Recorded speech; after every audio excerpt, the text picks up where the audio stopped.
পুনর্জন্মের কথা আপনারা অনেকেই শুনেছেন, কিন্তু আজ যার কথা আপনাদের বলবো তার একটা নয়, দুটো পুনর্জন্মের কথা মনে ছিল।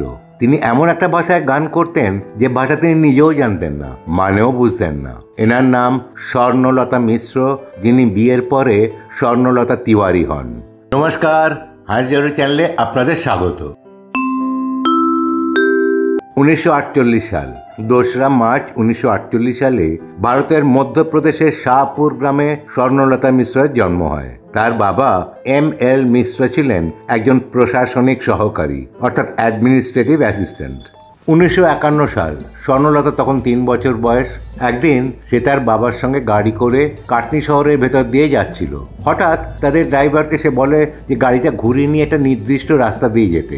সে বলে এই রাস্তাটাই আমাদের বাড়ির দিকে যায়। কথাটা শুনে তার বাবা একটু হকচকিয়ে যান, যদিও তার কথা মতো সেই রাস্তা দিয়ে যাওয়া হয়নি। এরপর চা খাওয়ার জন্য কাটনি শহরে একটি চায়ের দোকানে দাঁড়ালে সে বলে, আমার বাড়িটা তো কাছেই, ওখানে আরো ভালো চা পাওয়া যাবে। এই প্রথমবার স্বর্ণলতা তার পুনর্জন্মের কথা বলতে শুরু করে। 1952-53 সাল, স্বর্ণলতা তখন 4-5 বছর বয়স। এই 2-3 বছর স্বর্ণলতা বেশিরভাগ সময় তার ভাই বোনদের এবং মাঝে মাঝে তার বাবা মাকেও তার পুনর্জন্মের কথা বলতে থাকে। সে জানায় তার আগের জন্মের নাম ছিল বিয়া পাঠক। সে বাস করত মধ্যপ্রদেশের কাটনির ঝুরকুটিয়া এলাকায়। সে তার বাড়ির পরিষ্কার বিবরণ দিত। সাদা রঙের বাড়ি, কালো দরজা, তাতে লোহার রড। বাড়িতে 4টে প্লাস্টার করা ঘর, আর বাকি ঘরে প্লাস্টার নেই। সামনের ঘরে পাথরের মেঝে। সে আরো বলে তাদের বাড়ির পেছনেই ছিল একটা মেয়েদের স্কুল, আর বাড়ি থেকে দেখা যেত রেল লাইন আর একটা চুনের চুল্লি। প্রথমে তার এইসব কথায় তার বাবা মা অতটা গুরুত্ব দেননি। এরপর সে হঠাৎ একদিন এক অজানা ভঙ্গিমায় নাচতে শুরু করে, যা সে কোনোদিনও দেখেনি বা শেখেনি। শুধু তাই নয়, এই নাচের সঙ্গে সঙ্গে সে একটা অজানা ভাষায় গান গাইতো, যে ভাষাটা তার বাড়ির লোক, এমনকি স্বর্ণলতারও জানা ছিল না। সে নিজেও সেই ভাষার মানে বুঝতো না। তাকে জিজ্ঞেস করলে স্বর্ণলতা বলে বিয়ার মৃত্যুর পর সে সিলেটে, এখন যা বাংলাদেশে, কমলেশ নামে জন্মেছিল এবং 8-9 বছর বেঁচেছিল। সেখানেই সে এই গান আর নাচ শিখেছিল। এরপর চলে যাই 1958 সালে। স্বর্ণলতা তখন 10 বছর বয়স। মিশ্র পরিবার তখন তার বাবার কাজের সূত্রে ছতরপুর নামে এক জায়গায় বসবাস করত। সেখানে তাদের সঙ্গে পরিচয় হয় মিসেস অগ্নিহোত্রী নামে এক ভদ্রমহিলার সঙ্গে, যিনি আসলে কাটনির বাসিন্দা ছিলেন।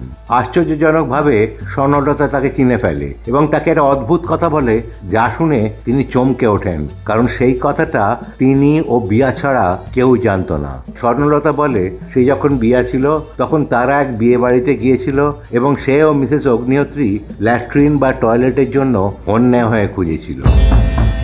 1959 সাল, স্বর্ণলতার 11 বছর বয়স।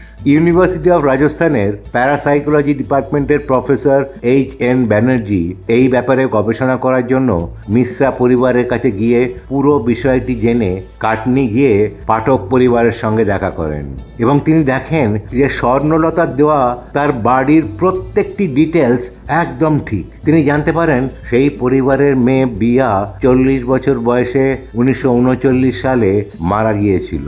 এরপর মিশ্রা ও পাঠক পরিবার একে অপরের সঙ্গে দেখা করে। পাঠক পরিবারের কয়েকজন স্বর্ণলতাকে পরীক্ষা করার জন্য নানাভাবে তাকে গুলিয়ে দেওয়ার চেষ্টা করে, কিন্তু স্বর্ণলতা সব পরীক্ষায় সফল হয়।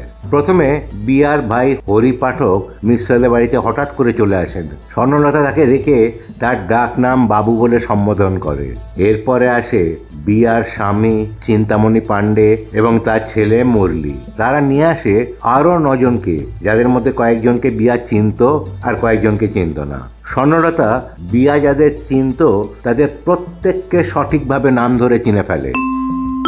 এরপর মিশ্রা পরিবার কাটনি, মাইহার এবং তিলোরি যান, যেখানে স্বর্ণলতা তার পরিবারের প্রত্যেকটি পরিচিত ব্যক্তিকে ঠিক নামে শনাক্ত করেন এবং স্বামীর বাড়িতে যে ঘরে তিনি মারা গিয়েছিলেন সেই ঘরটিও দেখিয়ে দেন। তার আগের জন্মের স্বামীকে বলে যে তার স্বামী বিয়ার একটা ক্যাশ বাক্স থেকে 1200 টাকা নিয়েছিল, যা শুনে তার স্বামীও তাকে বিয়ার পুনর্জন্ম বলে মেনে নেয়, কারণ এই কথা তিনি ও বিয়া ছাড়া তৃতীয় কোনো মানুষ জানত না। পাঠক পরিবার তাকে এতটাই বিয়া হিসেবে মেনে নেয় যে এরপর থেকে প্রত্যেক বছর তারা রাখির সময় স্বর্ণলতার কাছে এসে রাখি পড়তো এবং আজীবন সেটা চলে। স্বর্ণলতার বাবা বলেন, যখন সে তার কাছে অর্থাৎ মিশ্রা পরিবারে থাকে তখন সে বাচ্চাদের মতোই আচরণ করে, কিন্তু পাঠক পরিবারে গেলে সে 40 ঊর্ধ্ব ভাইদের সঙ্গে বড় দিদির মতোই আচরণ করত এবং নিজের ছেলে মেয়েদের সঙ্গে মায়ের মতোই আচরণ করত। 1961 সাল, বিয়ার তখন 13 বছর বয়স। বিশ্ববিখ্যাত বৈজ্ঞানিক ডক্টর ইয়ান স্টিভেনসন ভারতে এসে স্বর্ণলতার সঙ্গে দেখা করেন এবং স্বর্ণলতার বয়ান নিয়ে পরীক্ষা করে দেখেন যে অদ্ভুতভাবে প্রত্যেকটা গত জন্মের কথা একেবারেই মিলে গেছে এবং তিনি মেনে নেন যেটা সম্পূর্ণভাবে এক পুনর্জন্ম। এরপর পি পাল নামে একজন বাঙালি ভদ্রলোক বিয়ার সেই গান ও তার নাচ দেখে সেটাকে রবীন্দ্রসঙ্গীত এবং রাবীন্দ্রিক নৃত্য বলে জানান। এছাড়া অন্তর্বর্তী জীবনের সিলেটের যে ভৌগোলিক বিবরণ স্বর্ণলতা দিয়েছিল তা প্রত্যেকটা মিলে যায়, তবে সিলেটে যাওয়ার অসুবিধার কারণে সেখানে গিয়ে বাকি কিছু কেউ যাচাই করেনি। 1971 সালে 23 বছর বয়সে স্বর্ণলতা বটানিতে এমএসসি করে। 1973 সাল, 17 মে 1973 সালে 25 বছর বয়সে স্বর্ণলতার বিয়ে হয় মিস্টার ডি.পি. তিওয়ারির সঙ্গে, যিনি পরে ইন্দোরের মিউনিসিপ্যাল কমিশনার হন। স্বর্ণলতাও কলেজে বটানির লেকচারার ছিলেন। তিনি সুখে স্বাচ্ছন্দ্যে জীবনযাপন করতে থাকেন এবং তার মেয়েদের সঙ্গে অনেক ছবি সোশ্যাল মিডিয়ায় পাওয়া যায়। শুধু ডক্টর স্টিভেনসন বা প্রফেসর ব্যানার্জি নন, বহু বৈজ্ঞানিক এ বিষয়ে গবেষণা করতে স্বর্ণলতার সঙ্গে দেখা করেছেন, তার কথা নোট করেছেন। প্রত্যেকেই এটি পুনর্জন্মের প্রমাণ হিসেবে মেনে নিয়েছেন। আজ এই পর্যন্তই। ভালো থাকবেন, সুস্থ থাকবেন আর অবশ্যই সাবধানে থাকবেন। ধন্যবাদ। আর যদি এই ভিডিওটা ভালো লেগে থাকে তাহলে প্লিজ সাবস্ক্রাইব, লাইক ও অন্যদের সঙ্গে শেয়ার করবেন।